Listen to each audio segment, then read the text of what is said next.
Okay, today I want to talk about armor. There's a bunch of different kinds for Dag, but the main ones I'm going to go over are, for me, lamlar, plate, leather, and then chainmail. Those are the ones I have the most experience in, so I can kind of give my opinion on it. Right now, I'm using almost all lamlar and some kind of segmented plates. I'm using little leather. I'm going to try these out. I just got these. But most of what I'm wearing is 1mm thick plates laced together. So essentially almost everywhere in my armor is 2mm thick steel. My helmet, just an Amazon helmet that I spruced up. It was, I think it's 18 gauge steel. Not good enough for SCA, but plenty for Dag. I've worn it for about 2 years. It doesn't have a whole lot of eyesight, but it's got enough, and breathing is pretty good. But this is what I've been wearing and fighting with for mostly 2 years. I just added these. I fought with these for a couple practices. These kind of side segmented plates. I like lamlar. It's the closest thing you get to super customizable plate. I can do all I want to it. I can take plates away. I can add plates. Super easy. And that kind of gets rid of a lot of the pitfalls for most armor and Dag. If you're going to go with leather armor from a vendor or from an online shop, most of the time it's not going to fit you very well. Unless it's custom made for you. And that's okay. You can buy it, you can shape it, you can sweat into it, you can get fitting pretty good. That's a nice thing about leather. It is moldable in a lot of ways. But leather's more expensive than steel in a lot of cases. You can get a lot of these lamellar plates for pretty cheap in a lot of places, which is one of the reasons I like it. And it's just cheaper. Leather looks good, but you're gonna spend multiple hundreds and hundreds of dollars on, well, any armor in general, but leather you're gonna spend a lot more on, especially custom leather. Another good option is chainmail. This is a set of butted chainmail. It's off Amazon. It's galvanized steel, so it's not gonna rust, at least for now.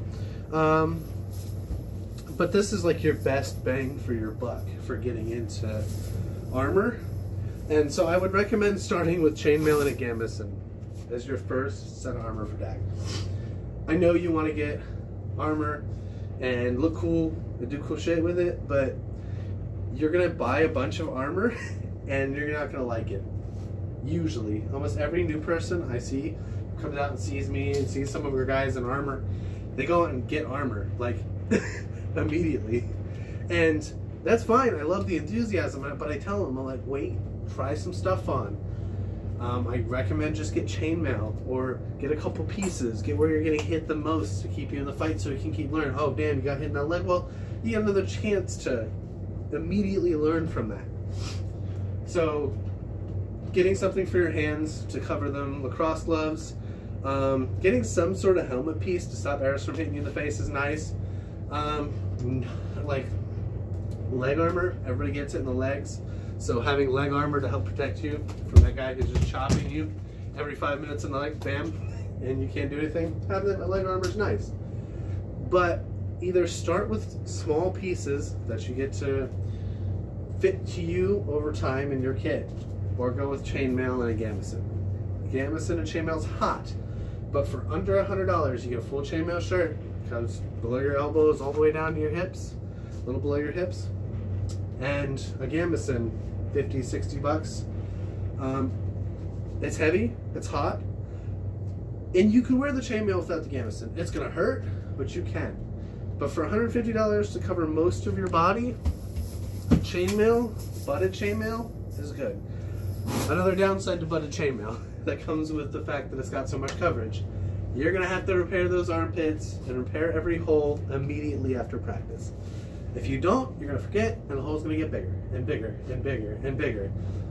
Most cheap chainmail like that is 4-in-1, so you can learn how to do it really easy. It's still not fun. But I fought in that shirt for about 2 years. The armpits are repaired every practice, and I have cheap, good-looking armor to last a while. You get a belt, throw that over your torso, and most of the weight is on your shoulders. And it's good. It works well. I'm probably going to do this video in parts, and this one's going to be mostly, like I said, on chainmail. Then we're going to go into riveted. Riveted is probably the next best piece of chainmail you can get. There's all kinds of chainmail, but riveted, mild steel, galvanized steel, those are pretty good. Riveted is going to save you from having to repair, and you can get flat rings, which are nice, but that gets really expensive. Chainmail is going to be the best bet from my perspective for a new fighter. And I'm going to go over more of leather in the second video, and lamellar in the next video.